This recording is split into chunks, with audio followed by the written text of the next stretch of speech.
안녕하세요. 사연 읽어주는 남예입니다. 오늘도 와주셔서 감사드리며 오늘의 사연 시작하겠습니다. 안녕하세요. 저는 아들을 군대 보내고 남편과 둘이 살고 있는 60대 주부입니다. 요즘 사람들이 저를 보면 전생에 나라를 구했네. 어떻게 남편이랑 아들이 그렇게 공주처럼 모시고 사냐면서 부러움을 한몸에 받고 있죠.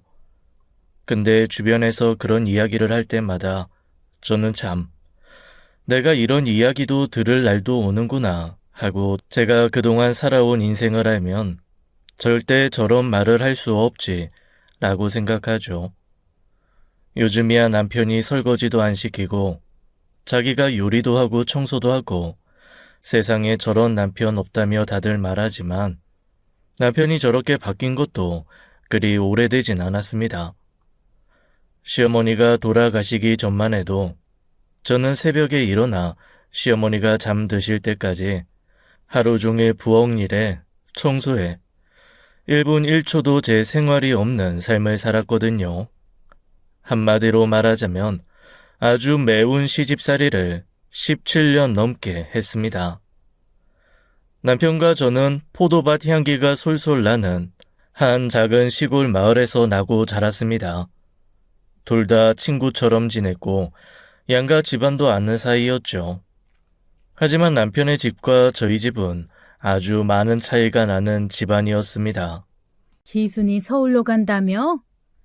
기순네 욕심 알잖아. 자기 아들내미 서울에 있는 고등학교 보낸다고 옛날부터 떠벌리고 다녔는데. 근데 기순이가 공부를 잘하나? 지 엄마 등살에 못 이겨서 가겠지. 기순댁 성격이 애들을 한 번씩 잡는데 이거는 주워온 자식인지 그럴 때가 많다니까. 자기 성에 안 차면 애들을 쥐잡듯 잡더라고. 그래도 장남은 얼마나 위하는데.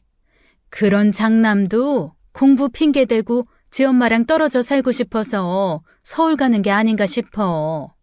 만화님 아니여. 뭔 취향인지 만날 한복 곱게 차려입고 고개 빳빳이 쳐들고 다니는 걸 보면 어휴 말도 마. 나도 지멋에 살겄지. 이 꼬장주 바지가 얼마나 편한디. 난 죽어도 한복 입고 못 산다. 가정주부가 저렇게 한복을 뻗쳐 입고 여튼 기순이네 제정신 아니여. 시어머니는 같은 동네에서도 독특하고 성격이 대단하기로 소문났습니다. 특히 장남, 제 남편에겐 정말 모든 것을 다 줘도 모자랄 정도로 장남 사랑이 대단했죠. 오빠 정말 가? 정말 서울 가? 도저히 엄마랑 못 살겠어. 은순아, 너도 나랑 같이 갈래? 우리 집이 그럴 형편이나 돼? 아버지가 큰엄니 애들만 챙기지. 우리는 그냥 중학교만 나와도 다행이라 생각하래. 밭일이나 하고 엄니나 도우래. 우리 엄니, 큰엄니가 시장에 참기름집 차리는데 나더러 거기서 일할 거래. 나도 아마 내년부터 학교 관두고 가야 할 것 같아. 너네 어머니 허리는 좀 괜찮으셔? 그때 경험구에서 떨어지셨을 때 가셨어야 했는데 완전히 허리가 구부러지셨던디. 말 안 들어. 그냥 그렇게 산대. 안 그래도 첨년 소리 듣는데 몸도 그러니 참 속상해요. 은순아, 나 너 좋아하는 거 알지? 오빠가 서울 가면 꼭 편지할게. 주소 알려줄 테니까 꼭 와야 해요. 응, 그럴게. 우리는 그렇게 헤어졌고 저는 중학교 3학년도 채 마치지 못한 채 참기름 가게에서 일을 했습니다. 공부하는 걸 제일 좋아하던 저였는데 그걸 알아주는 사람은 아무도 없었죠. 그러던 어느 날 기다리던 남편에게서 편지가 왔습니다. 운순아, 잘 지냈어? 나 여기 작은 방 한 칸 얻어서 학교 다니고 있어. 서울은 너무 사람도 많고 정신이 없어. 우리 반 애들이 나보고 촌놈이라고 만날 놀리는데 요즘 사투리 고치려고 엄청 애쓴다니까. 주소 밑에 적어둘게. 꼭 우리 집에 와. 전 남편의 편지를 받고 남편이 더 그리워졌습니다. 서울에 갈 버스비를 모으고 있던 차였는데 정말 내가 여길 떠나야겠구나라는 생각이 든 사건이 있었습니다. 어? 은순이 아니여? 야, 너 여기서 뭐하냐? 쟤 학교 못 갔자녀. 아버지가 안 보내줬어? 정혜는 학교 오던디. 야, 은순이 엄마 첩이자녀.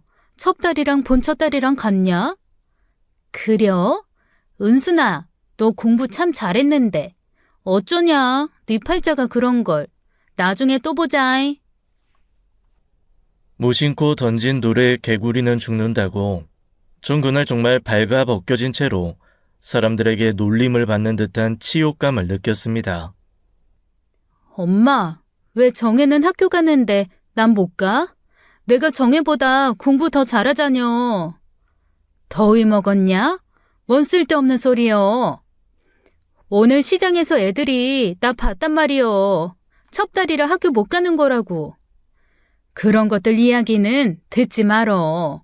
사람은 자기 팔자대로 살면 그게 제일로 편한 것이여. 난 왜 이런 팔자로 태어났는데? 왜? 너 지금 엄니한테 대드는겨? 엄마가 내 엄마가 아니었으면 좋겠어. 왜 엄마는 첩이 된 거요? 왜? 아니, 척이 집에 가? 전 그날 밤 모아둔 돈으로 서울로 가는 버스를 타고 남편에게로 무작정 갔습니다. 은순아, 이 새벽에 웬일이오? 오빠, 나 집 나왔어. 전 도저히 못 살겠다며 남편한테 울며 불며 매달렸습니다. 나 더 이상 첩년 소리 듣기도 싫고 아버지가 나 자식으로 생각 안 하는 것도 싫어. 오빠, 내가 밥 해주고 빨래하고 다 할 테니까 나 좀 여기 살게 해줘. 그래, 그러자. 너도 여기 있으면 뭐라도 할 수 있어. 나랑 있자, 나랑. 그 이후로 남편은 고등학교를 다니고 저는 남편의 밥을 해주고 소일거리를 하며 그렇게 우리 둘의 동거를 하게 됐습니다. 그런데 석 달쯤 됐을까? 그날은 소일거리가 없어서 집에서 쉬고 있는데 집 마당에서 어디서 많이 들은 목소리가 들리더라고요. 그러더니 문이 벌컥 열렸습니다. 야, 이년아, 네 인연이 왜 여기 있어? 어? 그때 시어머니는 저를 보자마자 눈에 보이는 온갖 물건을 다 던지고 머리채를 잡고 마당으로 끌고 와 문 밖으로 던져버렸습니다. 이게 정말 미쳤나? 어디 공부하는 내 아들한테 붙어서? 기가 막혀서.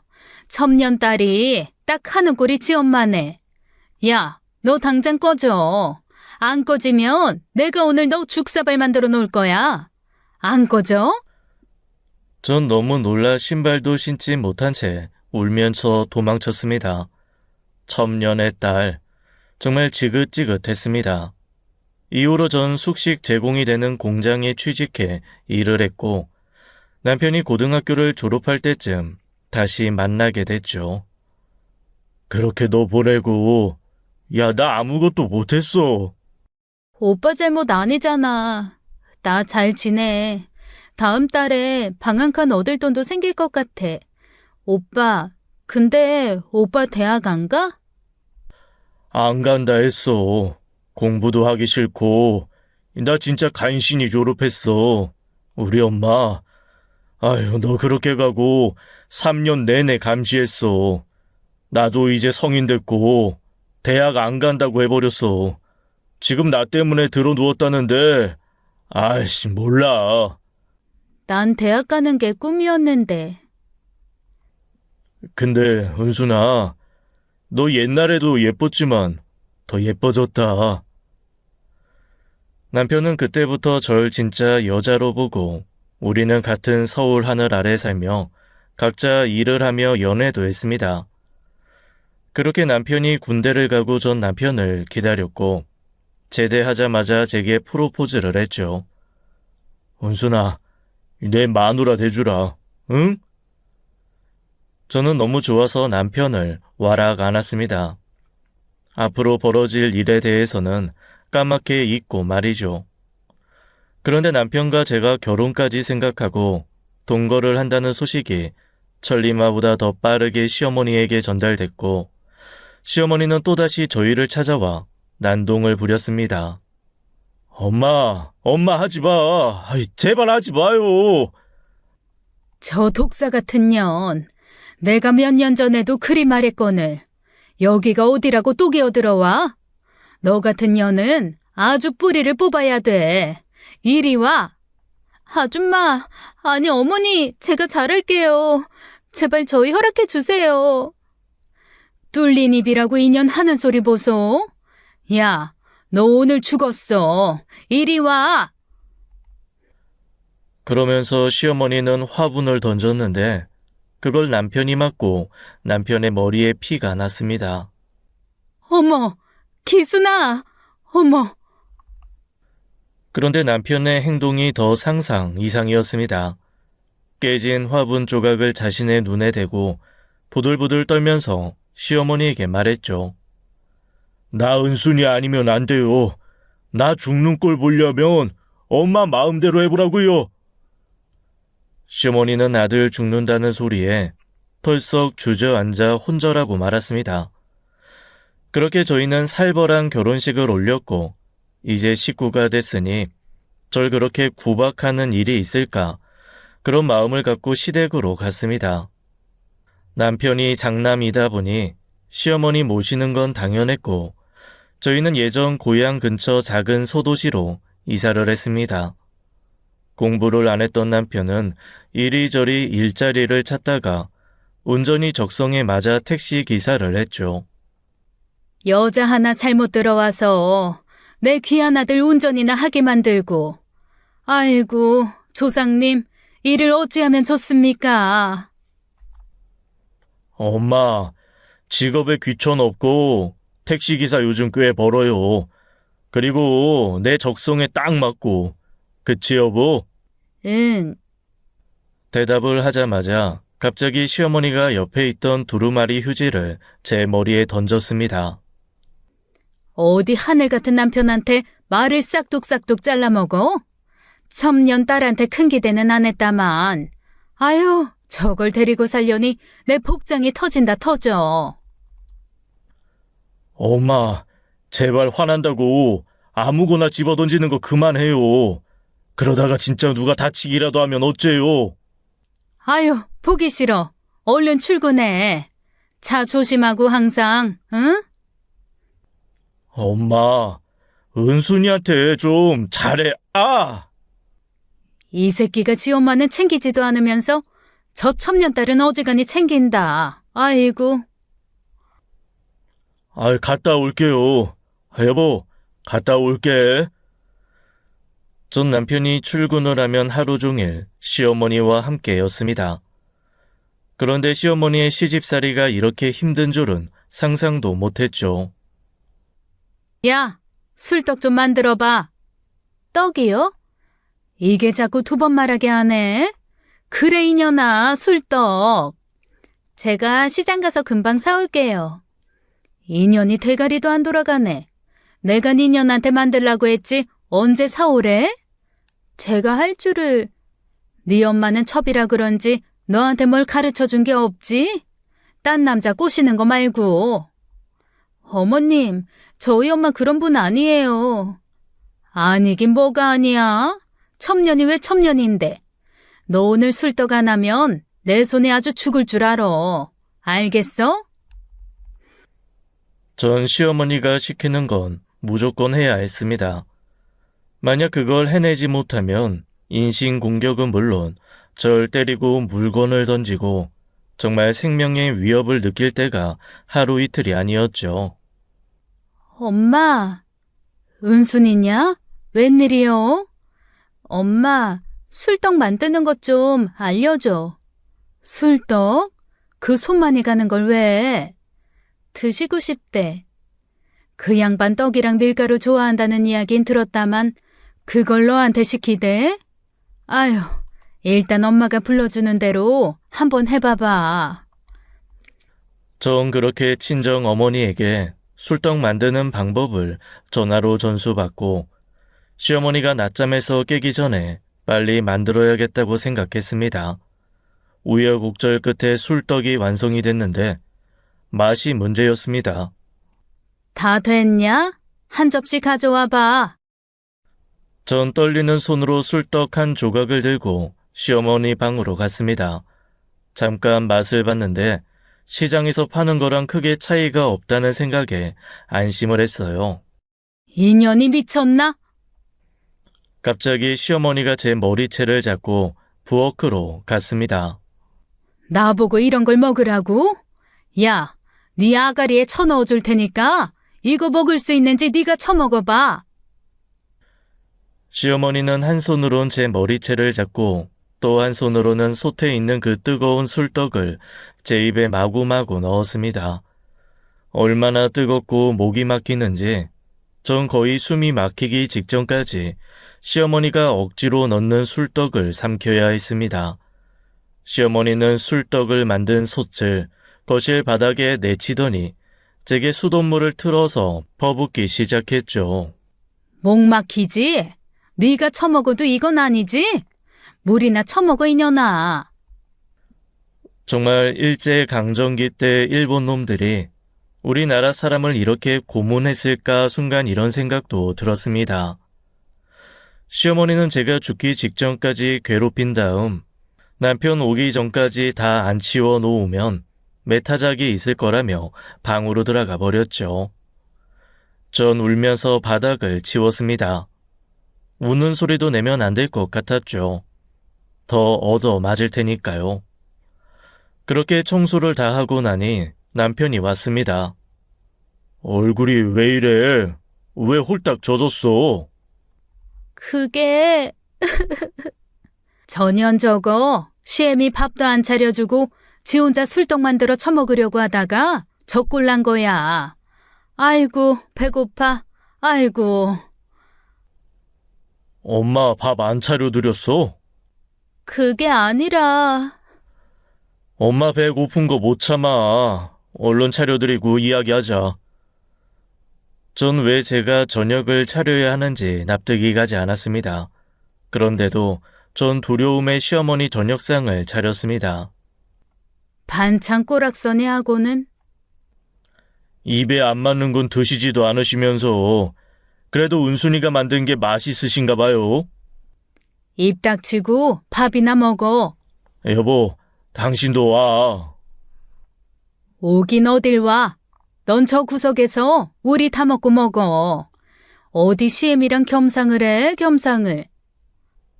엄마. 시끄러. 남편은 저와의 결혼을 허락해준 시어머니에게 죄송한 마음과 고마운 마음이 있어 누구의 편도 들지 않았습니다. 이런 상황이면 아내의 이야기를 듣고 아내 편을 들어야 하는 게 상식인데 남편은 워낙 우유부단한 사람이라 그러질 못했죠. 낮에 무슨 일 있었는지 모르겠지만 당신이 좀만 엄마 비위 좀 맞춰드려. 우리 결혼 허락해 주신 게 어디야. 내가 낮에 죽을 뻔했어. 어머니가 술떡 먹고 싶댔지. 내가 뭐하러 그 귀찮은 거래서 먹어. 그리고 맛도 제대로 안 보고 내 입에다가 그 뜨거운 걸 넣고. 알겠어. 내가 엄마한테 그러지 말라고 할게. 전 처음엔 남편의 말을 믿었습니다. 하지만 날이 갈수록 시어머니의 폭행은 더 심해졌고 저는 잠도 제대로 자지 못했죠. 낮에는 시어머니 시집살이에 밤에는 남편이 너무 코를 골아 결혼 생활 내내 골방 신세를 지고 말았습니다. 하늘을 봐야 별을 딴다고 했는데 남편과 늘 따로 자서 임신 생각은 아예 안 하고 있었습니다. 저는 매일 오늘은 시어머니한테 덜 맞아야지 하는 마음뿐이었죠. 점심은? 지금 차리고 전현이 지금 시엠이 점심상에 더럽게 시리? 아니 근데 저거 애 가진 거 아니야? 시어머니는 제가 구토 증상을 보이자 바로 택시를 타고 절 데리고 산부인과로 갔습니다. 축하드려요. 임신이네요. 근데 4개월 다 됐는데 모르셨어요? 4개월이요? 이 철딱선이 없는 게 애미라니. 아유, 제가 오늘 알았지 않습니까? 아니, 계속 모르고 있었으면 진짜 큰일 날 뻔했네. 아유. 전 임신이란 말에 지금도 제 아들한테 미안하지만 이젠 시어머니한테 안 맞아도 된다는 생각에 너무 기뻤습니다. 시어머니가 걱정을 많이 해주시네요. 좋은 거 많이 드시고 좋은 거 많이 들으시고 아셨죠? 네. 시어머니는 손주를 가졌는데도 고맙다는 말 한마디 없었습니다. 집에 오자마자 제 몸에 소금을 뿌리더니 이렇게 말하더군요. 삼신할머니, 천년 핏줄이라 죄송합니다. 제발 저 안에 든 애가 산의 놈이길 바라고 또 바랍니다. 삼신할머니, 도와주십시오. 제가 천년 핏줄이라 이상한 애가 나올까봐 시어머니는 소금을 뿌리며 삼신 할머니에게 거듭 미안하다고 했습니다. 애 가진 건 전데 그리고 천년 자식 피가 뭐가 다릅니까? 전 이왕 황씨 가문 손자도 가졌겠다 한마디 했죠. 어머님, 이제 저도 엄마가 될 거고 천년 자식이니 뭐니 그런 말씀 좀 안 해주셨으면 좋겠어요. 그런데 갑자기 시어머니는 제 따귀를 한 대 세게 후려 갈겼습니다. 천년이지 그럼 뭐라고 해? 맞을 짓 하지 마. 네 뱃속에 애 지키고 싶으면. 만약 유산이라도 하면 그땐 너도 저승길 갈 줄 알아. 미친 할망구라는 말이 저절로 나왔습니다. 어떻게 자신의 손자를 가진 며느리에게 따귀를 때리나요? 전 남편에게 그동안의 일과 오늘의 일을 모두 알렸죠. 정말이야? 나 거짓말 안 해. 여보, 나 애 태어나기 전까지 친정에 가 있으면 안 될까? 내가 아빠가 된다니, 우와. 여보, 내 말 듣고 있는 거야? 그럼 당신 임신했잖아. 그래, 임신했는데 어머니가 또 때렸다고. 아, 엄마도 참. 이번 일 해결 못하면 우리 애 잘못될지 몰라. 제발 어머님한테 이야기 좀 해.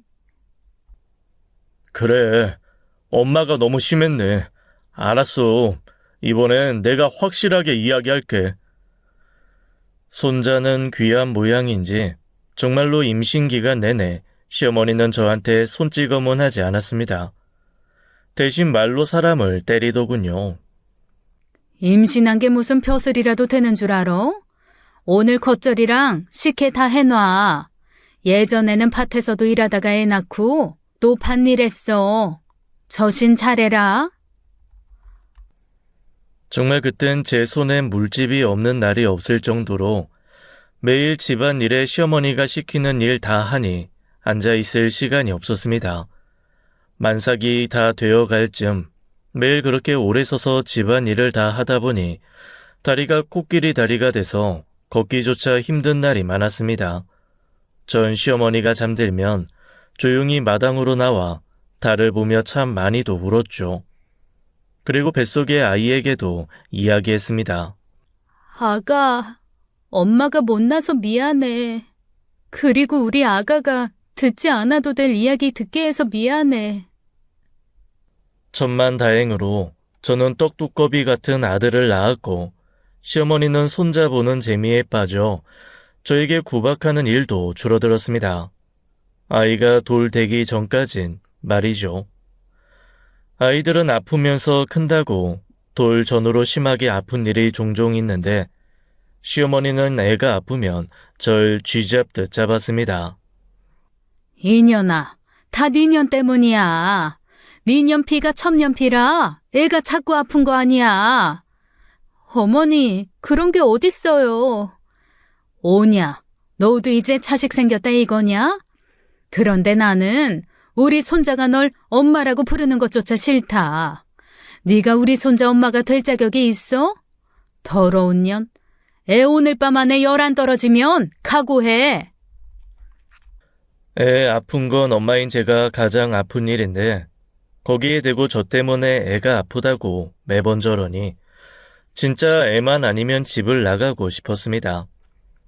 저도 저희 엄마한테는 귀한 딸이고 결혼하기 전까진 누구한테 맞아본 적도 없는데 제가 아들까지 안겨줘도 뭐가 저리 못마땅한지 전 아픈 애를 안고 밤새 아이를 닦아주며 열을 내리게 했습니다.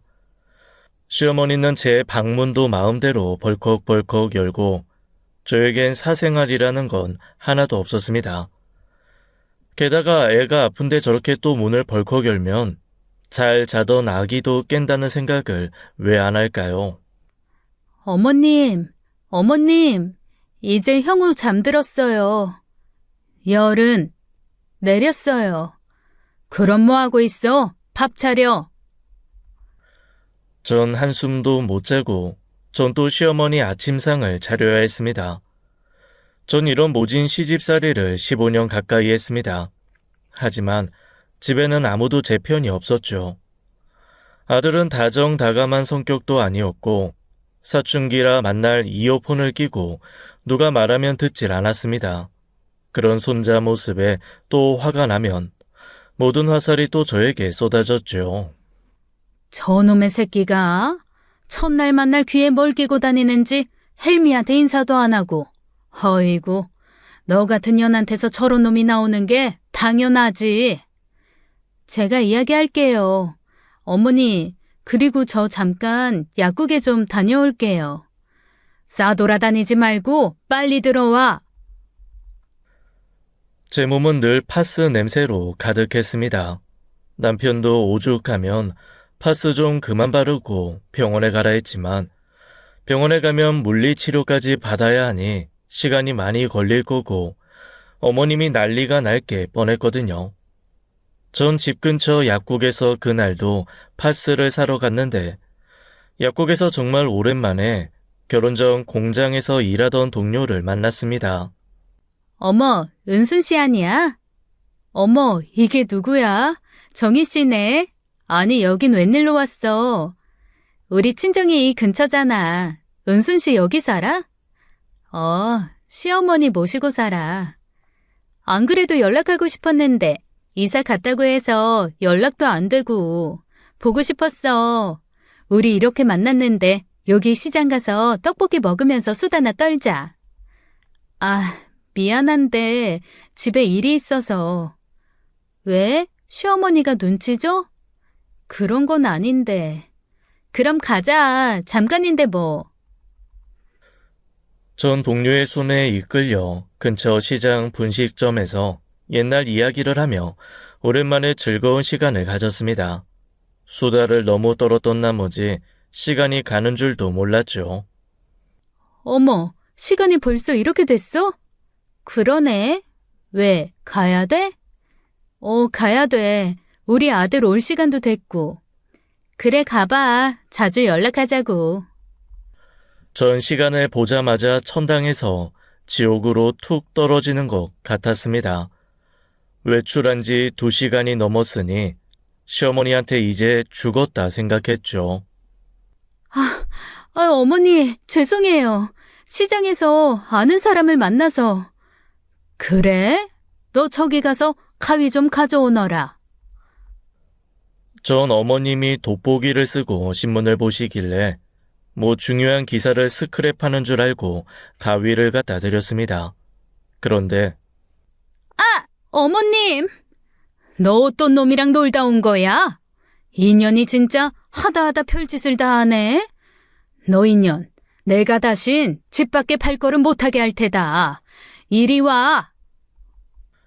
시어머니는 가위로 제 머리를 엉망으로 잘라버렸고 저는 속수무책으로 당했습니다. 시어머니는 힘이 정말 장사셨거든요. 그런데 그때 아들이 들어왔고 또 인사 없이 자기 방으로 들어가 버렸습니다.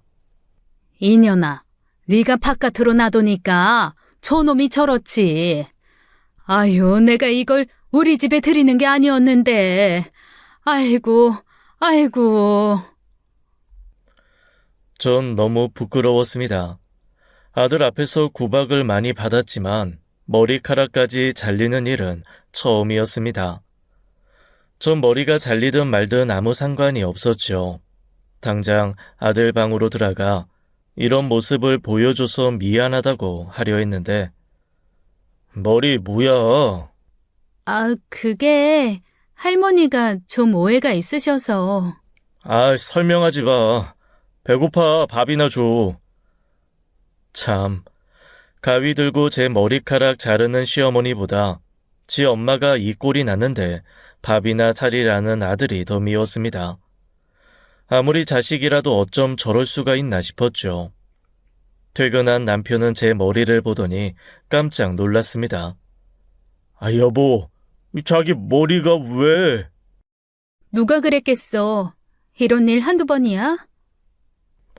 엄마가 진짜 미쳤네. 이건 아니지. 그럼 당신도 당신 엄마 머리 이렇게 만들고 와. 그럼 내가 이해해줄게. 뭐? 네 엄마 머리도 이렇게 만들고 오라고. 당신이 만약에 이런 일을 겪었다고 생각해봐. 제정신으로 살겠어? 나 이제 더는 못 참아. 나 나갈래. 아, 여보. 당신은 내가 이렇게 어머님한테 당하는데 그냥 늘 구경만 했지? 이러다 나 미쳐버릴지도 몰라. 그땐 어쩔 건데. 내 인생 어쩔 거냐고. 이혼 아니면 분가야. 둘 중에 선택해. 이혼은 절대 안 되지. 내가 분가한다고 엄마한테 이야기할게. 집도 알아보고. 이번에도 차일피일 미루면 나 진짜 더는 못 견뎌. 알아? 전 마지막으로 남편의 말을 믿어보기로 했습니다. 그 일이 있고 얼마 지나지 않아 시어머니는 노인정에서 가는 야유회를 갔고, 저는 오늘 하루는 편히 지내겠다는 마음으로 미용실에 가서 머리를 다듬고 왔습니다. 미용실에 나서면서도 참 많은 생각이 들었습니다. 시어머니가 없는 잠깐도 이렇게 마음이 편한데 만약에 시어머니랑 따로 살면 얼마나 좋을까 하고 말이죠.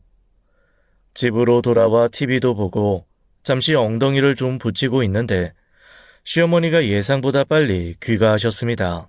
시엠이 없으니 팔자가 좋구나. 아유, 할망구들 말만 많고 격이 떨어져서 원. 야, 손국수나 좀 해라. 배가 고파 죽겠다. 식사 못 하셨어요? 도시락이라고 나오는데 이건 원. 아, 빨리 국수 말어. 전 어머님의 말이 떨어지기 무섭게 국수를 만들기 시작했습니다. 그런데 하필 밀가루가 떨어져 인근 슈퍼에 가서 사왔고, 그래서 다를 때보다 시간이 좀 걸렸죠. 고단하셨는지 어머님은 잠시 낮잠을 주무시는 듯 했습니다. 저는 일어나시기 전에 빨리 만들어야 한다는 생각밖에 안 들었죠. 육수도 다 됐고 이제 반죽을 자르기만 하면 되는데 시어머니의 기침 소리가 났습니다. 뭐야, 아직이야? 아, 다 됐어요. 반죽만 썰면. 2년이 내가 오자마자 배고프다고 했는데 너 시엠이 굶어 죽이려고 이러는 거지? 응? 그러더니 반죽 밀던 국수 방망이로 제 허리를 있는 대로 후려쳤습니다. 2년아, 내가 얼마나 배가 고팠는데. 시엠이 밥도 따박따박 못 차리는 년.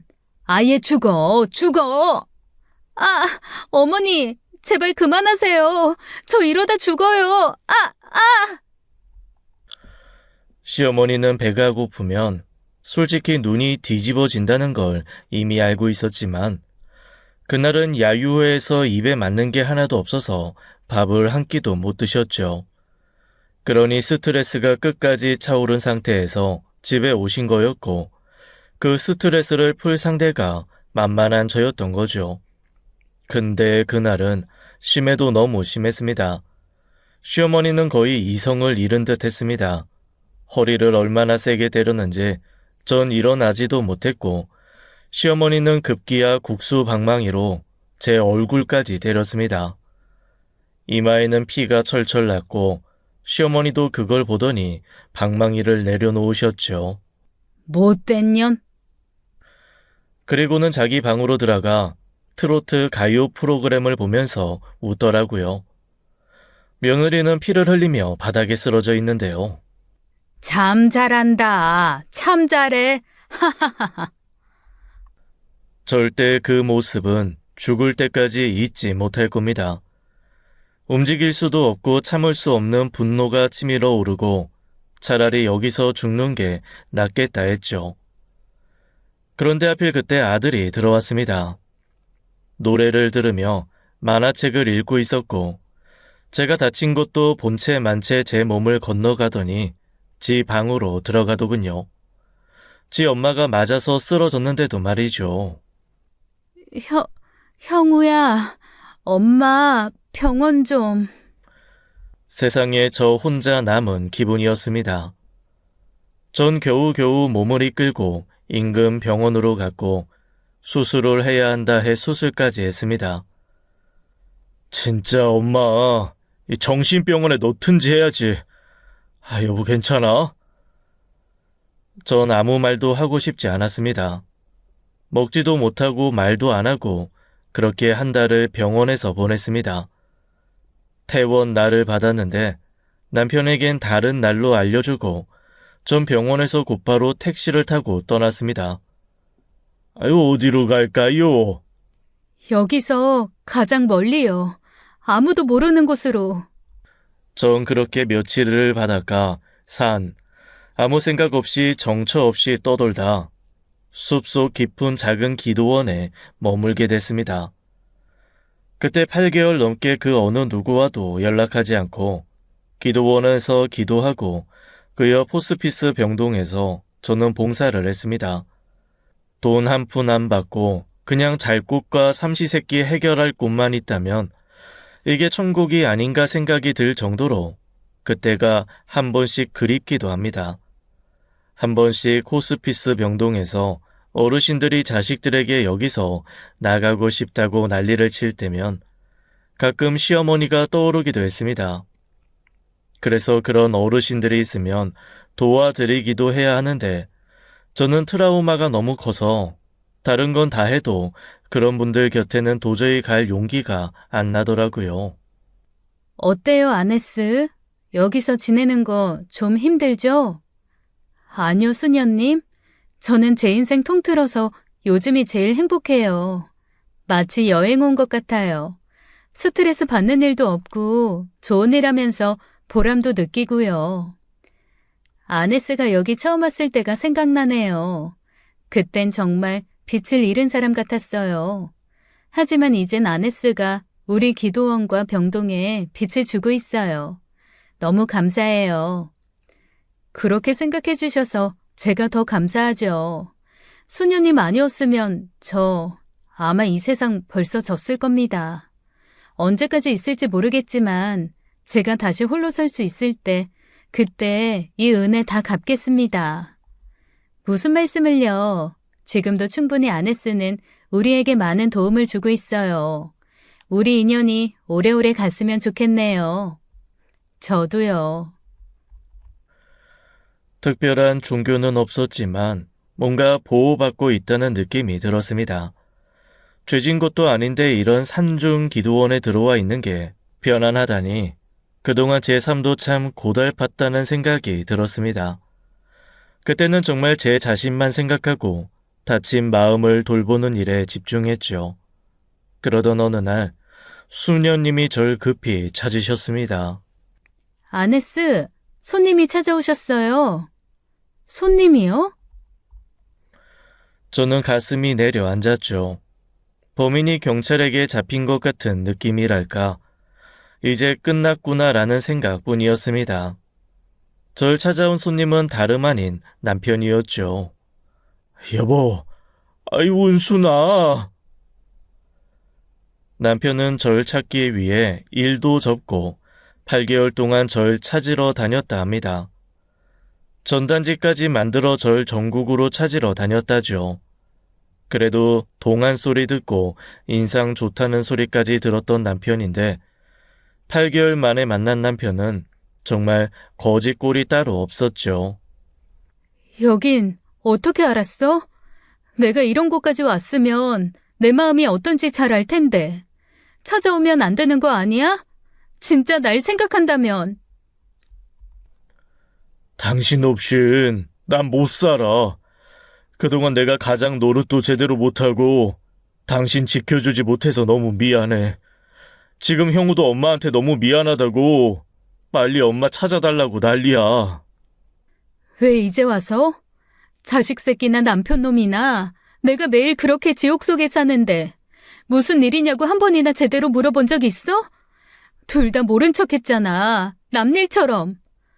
그래. 그래서 나도 당신 황씨 집안은 진절머리가 나서 남이 되기로 했어. 난 마음 굳혔으니까 그만 가. 엄마가 둘째 내로 가신대. 그렇게 합의 봤어. 내가 한두 번 속아? 당신 엄마 또 무슨 꿍꿍이로 날 다시 끌어들여서 무슨 짓 할지 몰라. 나 이제 당신 엄마 무섭고 끔찍해. 경찰에 신고 안 한 걸 다행으로 알아. 그러니 내가 부탁할게. 제발 놔줘. 엄마가 이거 당신 주라고. 남편이 준 건 편지였습니다. 시어머니가 쓴 거였죠. 그동안의 일은 있고 애비랑 형우 챙겨라. 내가 원하는 건 그것뿐이고 나는 둘째내로 갈 거다. 미안하단 말 한마디 없이 역시 시어머니다운 멘트였습니다. 솔직히 8개월 동안 남편과 아들 생각을 안 한 건 아니었죠. 밥은 제대로 먹는지, 교복은 세탁해서 입고 가는지, 5만 가지 생각이 다 들었습니다. 그럴 때마다 잊자 나만 생각하면 된다는 마음으로 8개월을 살았는데 다시 집으로 돌아간다고 생각하니 고민이 됐습니다. 엄마는 당신이 오는 그날 즉시 둘째내로 가기로 하셨어. 그러니까 제발 여보, 나 우리 엄마 포기하고 당신 찾으러 온 거야. 내 성의를 봐서라도 가자, 응? 제발. 이제 다신 이런 일 없도록 내가 엄마한테 단단히 이야기했어. 그래서 엄마도 이런 결정을 한 거고. 여보, 집에 가자, 어? 한편으로 생각하니 시어머니 내쫓고 제가 그 집 안방을 차지한다니 좀 믿기지가 않았습니다. 만날 골방에 앉아 쪽잠 자던 저였는데 남편은 시어머니가 나가면 침대, 화장대를 사서 제 방에 갖게 해주겠다고 했죠. 난 다른 건 바라지 않아. 그냥 당신의 아내, 형우 엄마로 살고 싶어. 존중받으면서. 그거 알아? 알지. 내가 당신 마음 아니까 이렇게 정리하고 온 거잖아. 자, 얼른 가자, 여보. 전 그렇게 집으로 가기로 결정을 했습니다. 수녀님, 그동안 정말 감사했습니다. 아네스의 착한 마음이 하나님에게도 닿았나 봐요. 이제 자신을 가장 사랑하고 자신에게 못다한 것들을 선물한다는 생각으로 인생을 살아보세요. 그러면 주변 사람들도 아네스를 보면서 다 같이 행복해질 겁니다. 항상 기도할게요. 감사합니다, 수녀님. 전 남편 손을 잡고 집으로 향했습니다. 집으로 가면서도 이게 맞나라는 생각이 계속 들었죠. 집 앞에 도착하자 내가 여기서 20년 가까이 살았나 할 정도로 낯설었습니다. 대문을 열고 집으로 들어갔습니다. 가슴이 떨리고 머리가 막 어지러웠죠. 8개월 전 이 집을 떠난 그날이 자꾸 떠올랐습니다. 왔냐? 네.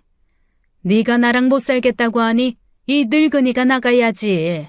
아휴, 참 죽을 때가 다 됐나 별꼴을 다 당하네. 엄마, 조용히 가시기로 하셨잖아요. 조금 있으면 둘째 올 거예요. 애비, 나 물 한 잔 갖다 다오. 입이 바싹바싹 마르네. 그렇게 남편이 물을 가지러 간 사이 시어머니는 갑자기 제 멱살을 잡고 안방에 들어가 문을 잠갔습니다. 아! 네가 아직 나한테 덜 맞았지? 어디 감히 내 아들 꼬셔서 날 내쫓아? 내 명줄이기나 네 명줄이기나 어디 한번 해보자. 내가 이 집에 없다고 해도 내가 널 가만히 둘 것 같아? 너 완전히 잘못 짚었어. 그러니까 네가 첩년 자식인 거야. 알아? 저 고함 소리에 남편은 안방 문을 두들기고 시어머니에게 빨리 나오라고 고함을 쳤습니다. 그리고 전 8개월 만에 만난 시어머니에게 이렇게 무서운 말을 들으니 온몸에 식은땀이 흘렀죠. 사람이 사악해도 이렇게 사악할 수 있나? 악마가 있다면 이런 모습이 아닐까? 이런 생각이 들었습니다. 당신 괜찮아? 엄마, 문 열어요. 엄마 대체 왜 그래? 애미랑 작별 인사도 못하냐? 어디 너네들끼리 잘 살아봐라. 흥. 시어머니는 한복 치맛자락을 휙 감더니 씩씩거리면서 둘째 서방님 차를 타고 가버렸습니다. 나중에 이야기를 듣자 하니 신우들도 다 함께 무슨 폭탄 제거할 사람 뽑는 것처럼 시어머니를 누가 모시나 가족회의까지 열었다는 이야기를 들었죠. 남편은 정말로 제가 시어머니와 함께 살았던 기억을 없애주기 위해 안방을 예쁘게 꾸며줬습니다. 참 예뻤습니다.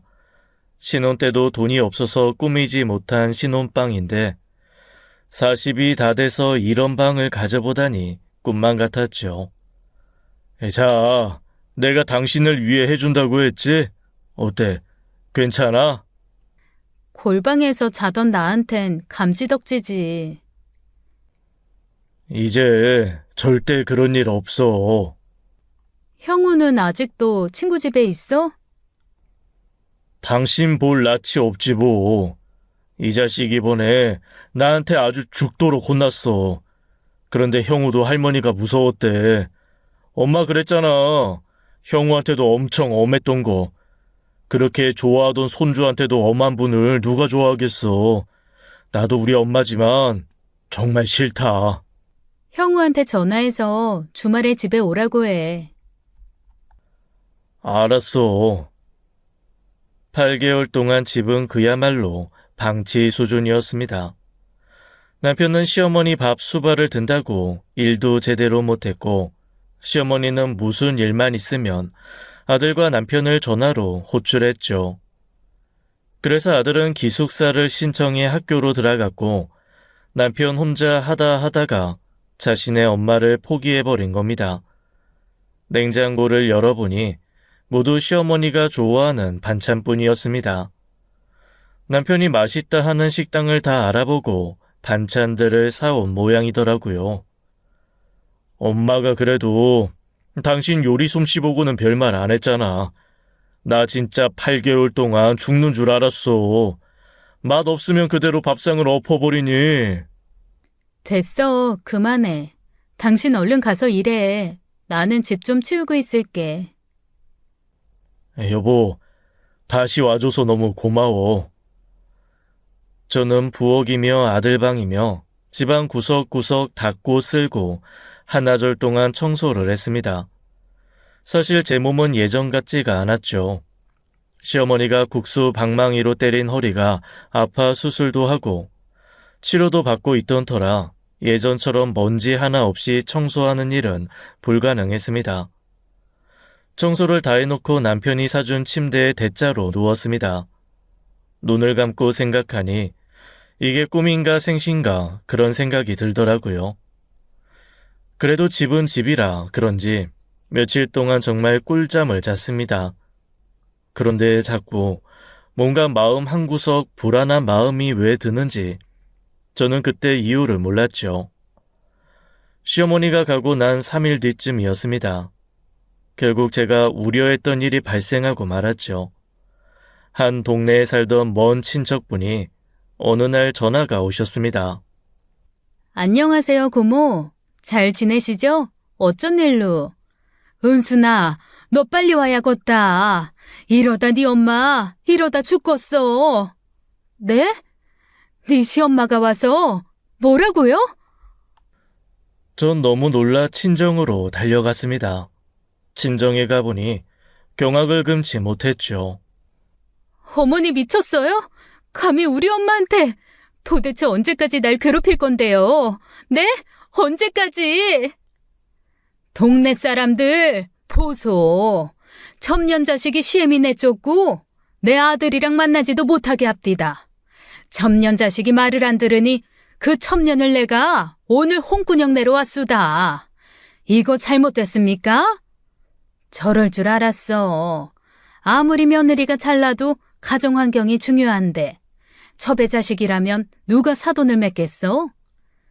그리고 은순이 엄마가 좀 유별났어. 자기 새끼 첩년 자식이라 하면 죽일 듯이 난리를 치더니 사부인이라고 그래도 맞고 가만히 있네. 사부인이 무섭긴 무섭나 봐. 동네 사람들은 구경하듯이 친정 어머니가 당하고 있는 걸 팔짱 껴고 지켜만 보고 있었습니다. 허리도 잘 못 펴는 친정 엄마를 시어머니가 머리채를 잡고 쥐어 흔드는데 얼마나 폐악스러운지 옆에서 보던 동네 사람들도 말릴 수가 없는 지경이었죠. 첩년이면 조용히 살 것이지 네 딸년 때문에 우리 아들도 이상해졌어. 네 딸년만 아니었다면 우리 집 아무 문제 없었어. 아유, 더러운 첩년 핏줄이 어디 가겠냐마는. 그래도 불쌍해서 거둬줬건만 은혜를 원수로 갚어? 애미나 딸년이나 매질을 해야 정신을 차리지. 엄마는 왜 이렇게 맞고만 있는 거야? 왜? 은순아, 그만해라. 틀린 말도 아니고 다 내 탓이지. 너 네 귓구녕으로 들었지? 네 엄마가 틀린 말 아니라잖아. 이것 봐. 첩년이면 자식 교육 제대로 시켜서 시집을 보내야지. 지금 몇 년째야? 결혼해서 며느리 노릇을 제대로 하나?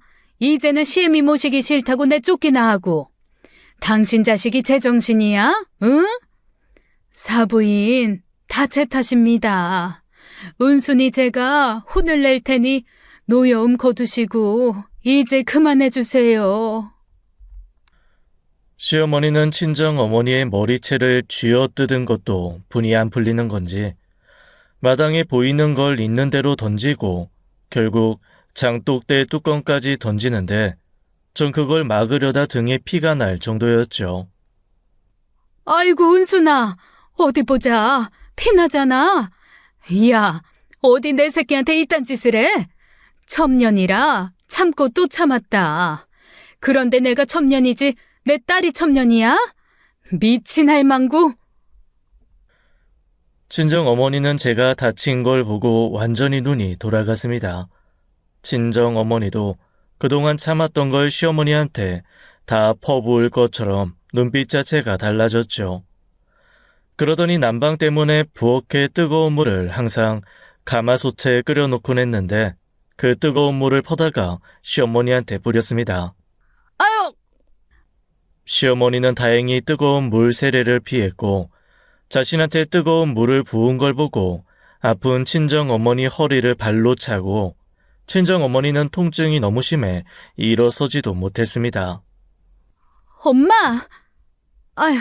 아이고, 나 죽네. 나 죽어. 은순아, 저 할망구 파출소에 신고해라. 아이고, 당신 때문에 우리 엄마 죽을 뻔했어. 야, 나도 네 엄마가 뜨거운 물 부어서 죽을 뻔했어. 아이고, 첩년이랑 첩년딸이 둘이서 이 약한 노인네 쥐잡듯 잡고. 아이고, 동네 사람들. 갑자기 시어머니는 땅을 치면서 불쌍한 시어머니 흉내를 내기 시작했고 동네 사람들도 첩년이니까 저러는 거지 시애미가 불쌍하네 이런 말까지 오고 갔습니다. 그런데 이게 뭔 일이여? 왜 싸우고 난리여?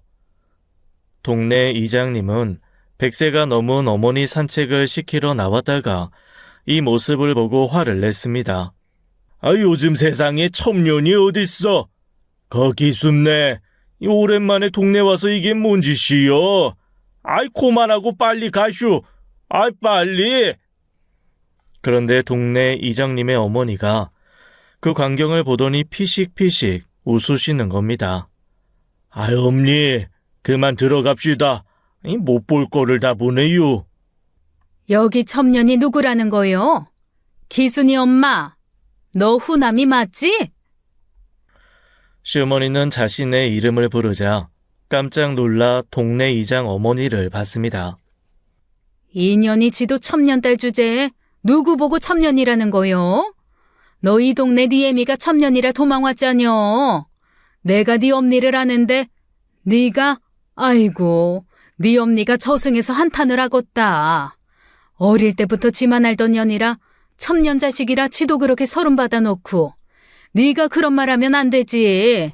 안 되고 말고 벌 받아 이년아. 오래 살다 보니 참 별일을 다 보는구먼. 동네의 역사를 거의 다 꿰고 있었던 이장님 어머니는 과거 시어머니 어머니와 동생 언니 하며 지냈던 사이고 첩이라 손가락질 받기 싫어서 이 동네로 이사를 왔다고 했습니다.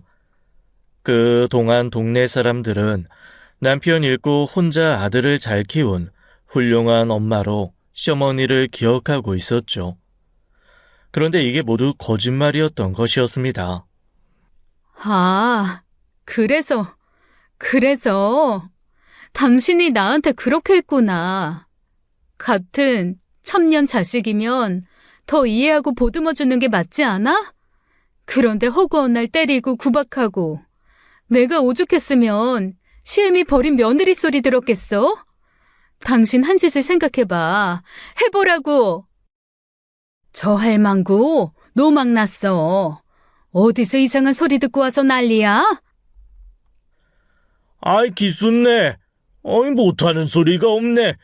우리 엄마한테 미쳤냐니. 당장 우리 엄니한테 사과요. 사과하라고. 동네 이장은 시어머니를 끌고 왔고 동네 사람들은 또 마을에서 제일 큰 어르신께 막말했다고 시어머니 욕을 했죠. 거 사과해. 아무리 그래도 그렇지 엄니뻘한테 뭐하는 짓이요? 예전부터 그랬잖여. 싸가지가 바가지였지. 시어머니는 동네 사람들이 모두 자기만 바라보니 억지로 사과를 했습니다. 죄송해요. 됐다. 니년 입으로 그랬잖냐. 첩년 자식이라 그렇다고. 퇴. 이년아, 첩년 자식이라도 다 똑같은 사람이다. 100살 넘은 나도 그런 거 잊은 지 오랜데 아닌 이년은 나보다 30년이나 젊은 게 어디? 재수없는 년. 동네 얼씬도 하지 말어. 시어머니는 동네 사람들이 다시 자신에게 등을 돌리자 아니라며 난리를 쳤습니다. 전 폭주 기관차 같은 시어머니를 멈추기 위해 찬물을 한 바가지 퍼부었죠. 이제 정신이 드시나?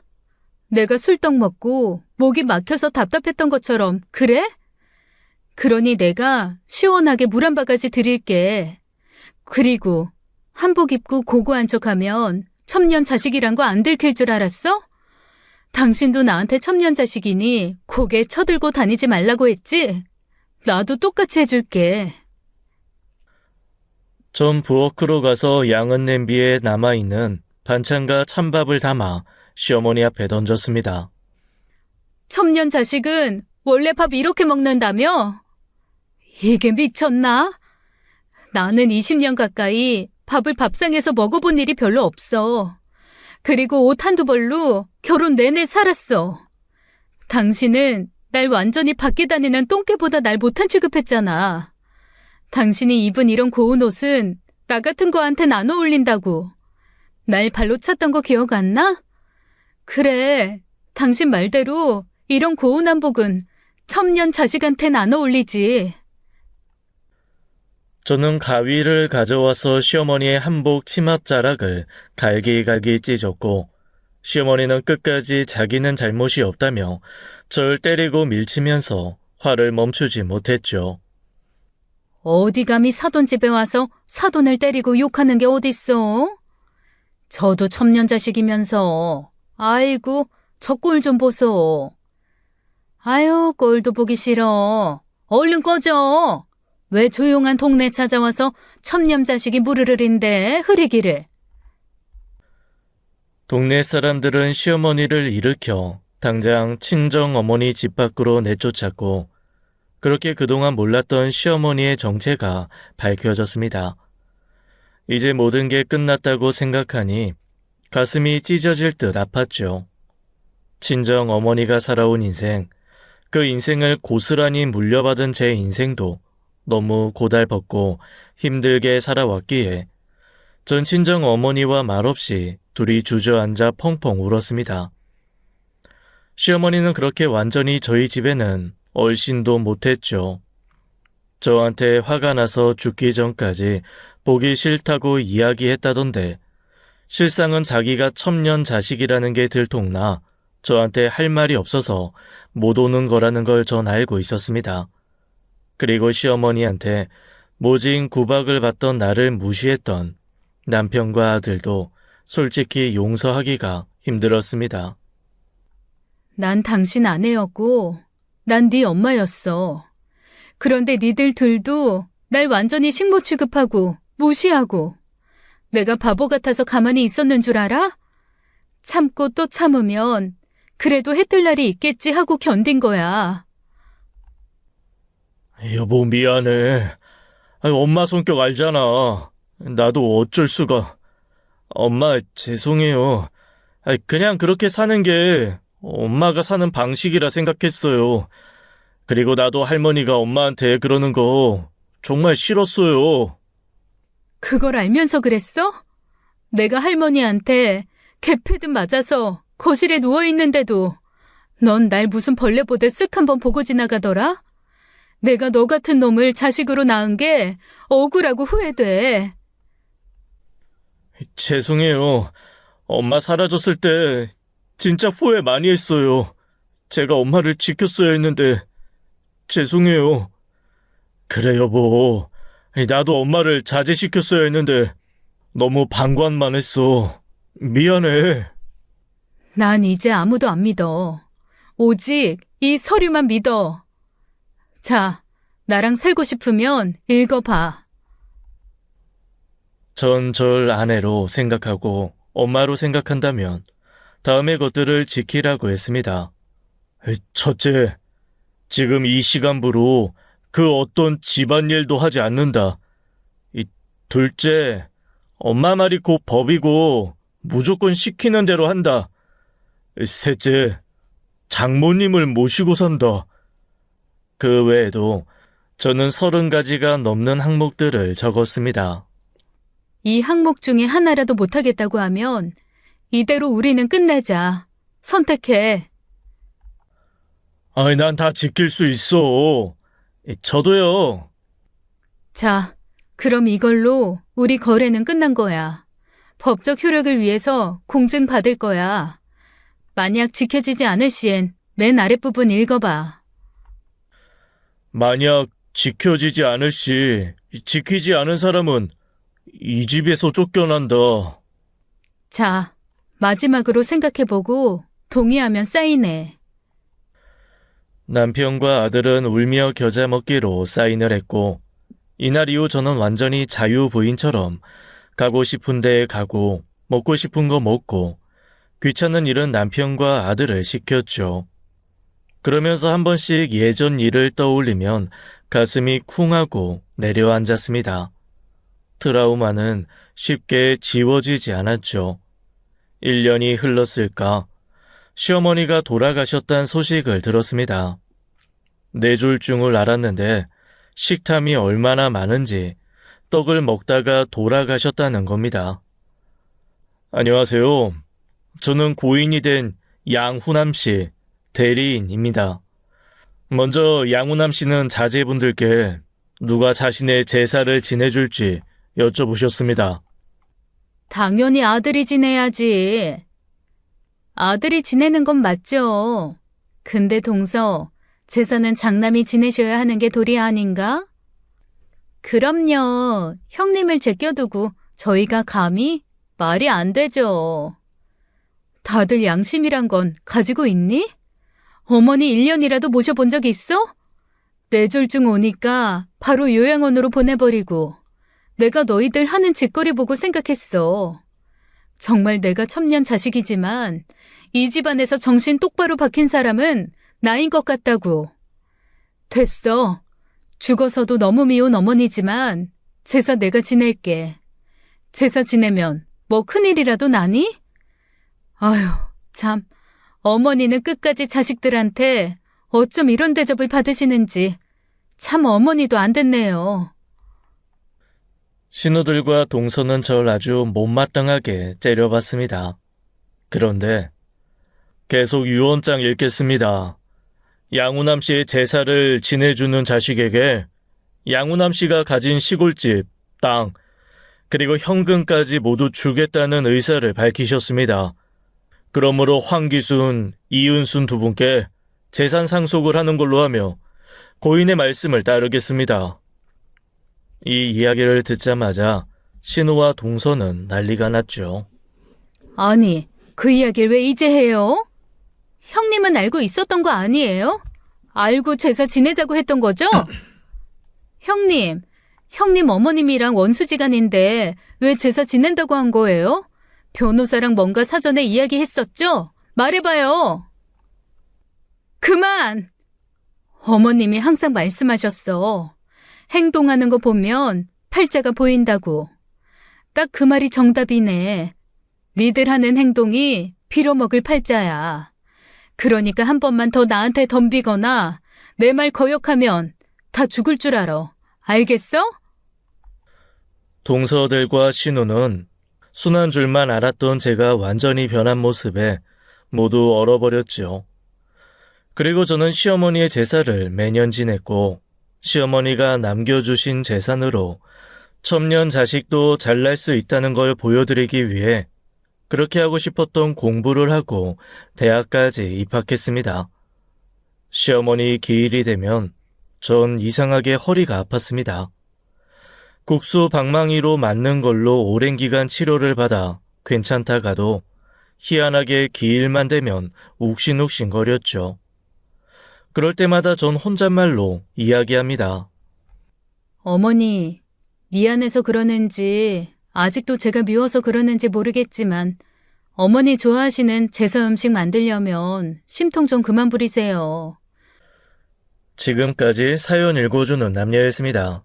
끝까지 함께 해주신 여러분 감사드리며 저희는 다음 사연으로 돌아오겠습니다. 감사합니다.